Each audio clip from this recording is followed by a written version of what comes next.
En 2025, il y a deux types de personnes.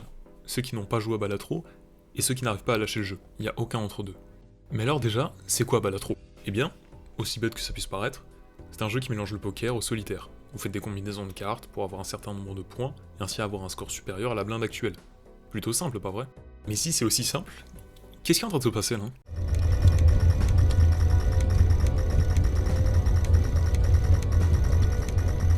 Enfin, je veux dire, il y a des chiffres partout, des additions, des multiplications, des cartes de tarot, des cartes de planètes, et une banane qui s'appelle Gros Michel. Meilleure carte du jeu d'ailleurs. Ça fait beaucoup d'infos d'un coup, et c'est à se dire que ce jeu est peut-être un petit peu trop complexe pour notre petit cerveau qui est habitué à jouer à des trucs où on n'a pas besoin de réfléchir. Pourtant, je vais vous montrer et je vais vous expliquer simplement pourquoi vous avez tort. Prenons l'exemple d'un début de partie. Vous commencez par sélectionner le deck de votre choix. Chacun y a une particularité spécifique, comme celui-là qui nous donne 10 $ dès le début d'une partie.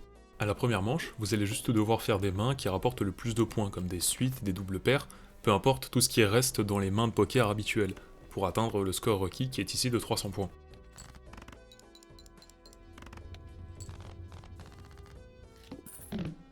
A chaque fin de manche, vous allez être redirigé vers une boutique où l'on va pouvoir acheter la mécanique phare de ce jeu, les jokers. Les jokers ont un but précis, gagner la partie, et éventuellement casser le jeu si on a de la chance.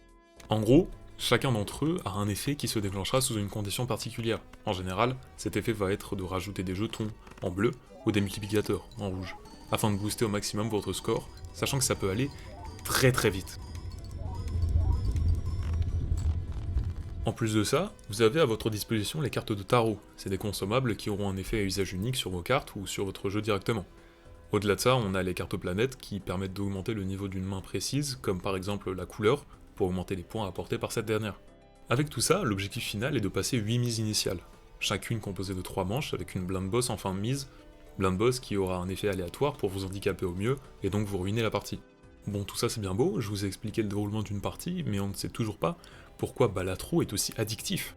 Enfin, je veux dire, c'est vrai, ça a l'air plutôt basique, le jeu sort de nulle part, les graphismes ne sont pas exceptionnels et c'est répétitif. Et ben en fait, justement, tous ces éléments font la beauté de ce jeu. C'est simple, mais efficace. Et dans tous ses aspects. Il est facile à prendre en main, au bout d'une ou deux parties on comprend presque tout, on a des possibilités quasiment infinies grâce à la répétition des parties et les débloquables disponibles à chaque fin de celle-ci. En bref, vous ne ferez jamais une partie qui ressemble à celle d'avant. L'ambiance du jeu, elle aussi, est satisfaisante. Chaque son est correctement réalisé pour qu'on soit fier d'avoir fait un score de fou à base de multi plus 15 et x3. Et on peut juste parler de son basique, comme quand on sélectionne les cartes de notre main. Écoutez ça.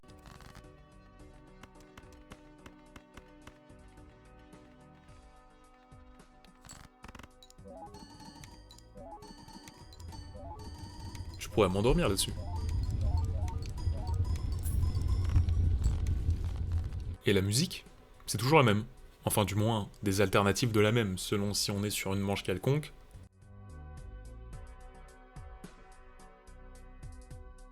Dans la boutique. En train d'ouvrir un paquet de cartes.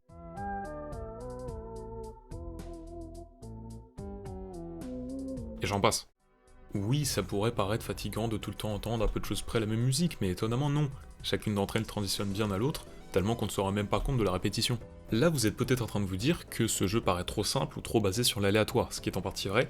Et bah dites-vous qu'il y a 8 niveaux de difficulté, chacun ajoutant sa problématique à la partie, comme augmenter le score requis pour passer les blindes, ou tout simplement vous retirer une défausse de manière permanente, ce qui requiert un changement total de la manière de jouer. Et puis même, si vous pensez que ça risque d'être trop répétitif même avec ça, il y a 15 jeux de départ différents, chacun avec leurs propriétés spécifiques, qui changent entièrement la partie.